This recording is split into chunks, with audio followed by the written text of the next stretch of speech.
Howdy, it's Dr. Alejandro. And I'm Dr. Emily. And as many of you know, we have 4 clinics on our first 3 years in practice. If you're ready to level up your business, find us at paththovictorychiro.com to get on the path to victory.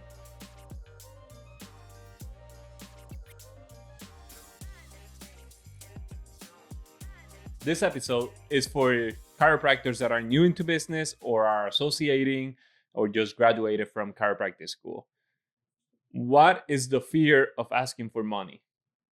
If you don't believe on the care plan, why are you presenting a care plan?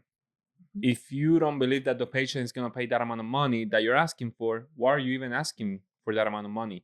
You need to believe what you're asking for. If you're presenting a 24 visit care plan and it is $5,000, you need to believe actually that patient actually needs it, because you're just lying.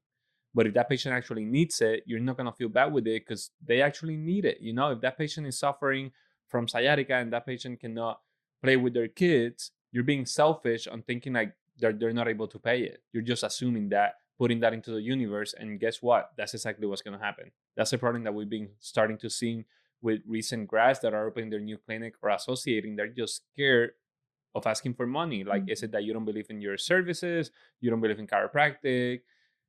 We need to dig deeper there. I think this plays a lot into confidence. Being a new young grad, or even if you're not that young, and this is something you've never done before, right? You've never gone up to somebody and said, hey, you need to come see me for 6 months and I need $4,000. A lot of people haven't done that before. And so it comes off as a little bit scary, I would say, to ask that, especially if you're asking people who are older than you or maybe more experienced or whatever that is. But if you don't believe in what you're providing, how can you get somebody else to believe in you who's going to provide that service? And this comes down to the way that things are valued and the perceived value. And so when you're presenting a care plan, if you don't have that complete conviction inside of you, that person's going to feel that. The patient or the practice member that you're presenting that to will be able to detect that very early. What's the saying that the Delts say is, like, you'll be successful when your conviction is stronger than your desire to please. I think that's so true here, because there's going to be a patient who says, I can't afford it right now. I've got this going on. I've got 5 kids at home, whatever. You need to be able to say, hey, I understand that. I know that this is a tough time. It's a tough time for a lot of people. Maybe you're not available as far as like time wise. Maybe finances will be pretty stretched, but I know without a shadow of a doubt that this is what you need. So how can we help you get there? And just by simply like standing strong in your conviction and knowing that you presented them exactly what they need to better their health, then there should be no problems. Because if not, you're just straight lying. Like that's something that they didn't do to my dad. They didn't present a care plan. It was just visit to visit. So obviously he's going to stop going if he doesn't see the result how he wants it, because he wasn't explaining what it was going to take. And then eventually he got back surgery. Yep. So that's exactly what I thought when I got I think she was like 21-year-old. She came with sciatica, and that's kind of weird for that age. And I presented a care plan. Just how I present a care plan, I'm like pretty confident I can help you. I've done it before. Like, this is what it would take. Yep. And we presented the care plan. She was a single mom with 2 kids, and she was like struggling. She said, you know what, like, I'm gonna start working Saturday and Sunday as well. I'm gonna take pictures. I'm gonna do like a raffle and all that, but I'm gonna afford the care. I'm gonna pay it. She paid it.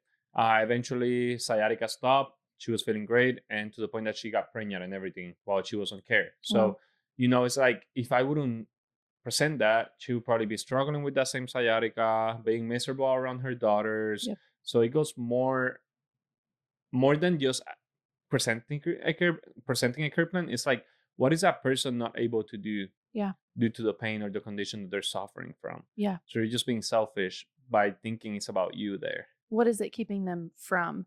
And I think that's the whole idea, is like, when you're selling, quote unquote, a care plan, or you're selling chiropractic to somebody, we are so obsessed with talking about the features, and it's going to be this adjustment, and I do this technique, and I'm so good at this, and we do x-rays, and I also do thermography scans, which is all amazing, and it's all really, really good stuff. But they don't care about that. But they don't care about that. What do they care about? They care about the transformation. They want to know, can you bring me from point A with sciatica, in pain, I can't pick up my kids, to point B, which is pain-free. I can live my life. I can wake up for once in my life without having pain, and I can get pregnant.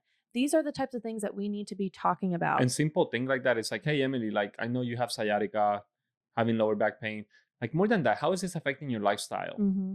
Oh yeah, this is affecting me from playing with my kids and all that. So when you go over those x-rays, you need to let them know, Yes. like, hey, look at this space.